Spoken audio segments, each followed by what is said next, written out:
The Buffs' playoff hopes took a hit last Saturday with their loss to Kansas. They dropped all the way to the 25th spot in the playoff rankings.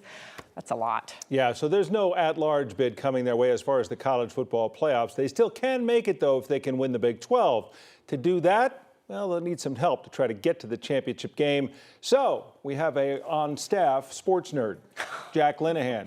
He's trying to make sense of the logjam that is the Big 12 standings. It's a mess, Jack. It's a huge mess. We've got 9 teams on the screen right here. As you can see, 4 of them tied for first, including Colorado, and that means that the 5 remaining teams are technically tied for 5th, but they're only a game back, so we'll just call these 5 tied for 2nd.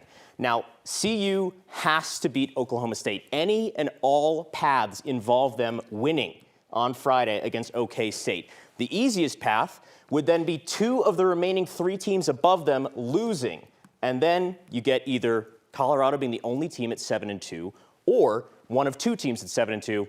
There's no need to worry about other tiebreakers. They move on to the Big 12 championship game. But what happens if that doesn't happen? Well, let's reset the slate here. If Colorado wins, 2 things have to happen. 1, BYU loses. Number 2, this game right here, Texas Tech and West Virginia. Texas Tech has to win. The reason is that Colorado, Arizona State, and Iowa State all played Tech during the season. Colorado won, the other 2 lost. So because of that, they get the tiebreak advantage, and then they would play one of Arizona State or Iowa State. Now, to figure out their opponent, things get a little more complicated. They're probably going to play Arizona State, but they may play Iowa State if 2 things happen. Number 1 would be that Baylor wins, and number 2 would be that TCU loses. Then they play Iowa State. Otherwise, they're playing Arizona State. But again, to recap, most importantly, you have to beat Oklahoma State. And then you'd like these teams to probably lose, but if one of them's going to lose, it's got to be BYU, and then Texas Tech has to win. Otherwise, the Buffs just wait for their bowl game, guys.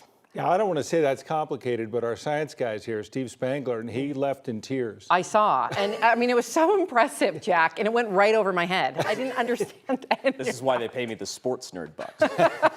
Well, let's start with a Friday morning win, and then we'll go from there. The rest will play itself out. You never know what's going to happen in college football. Jack, thanks for attempting to teach us. We're glad you know it.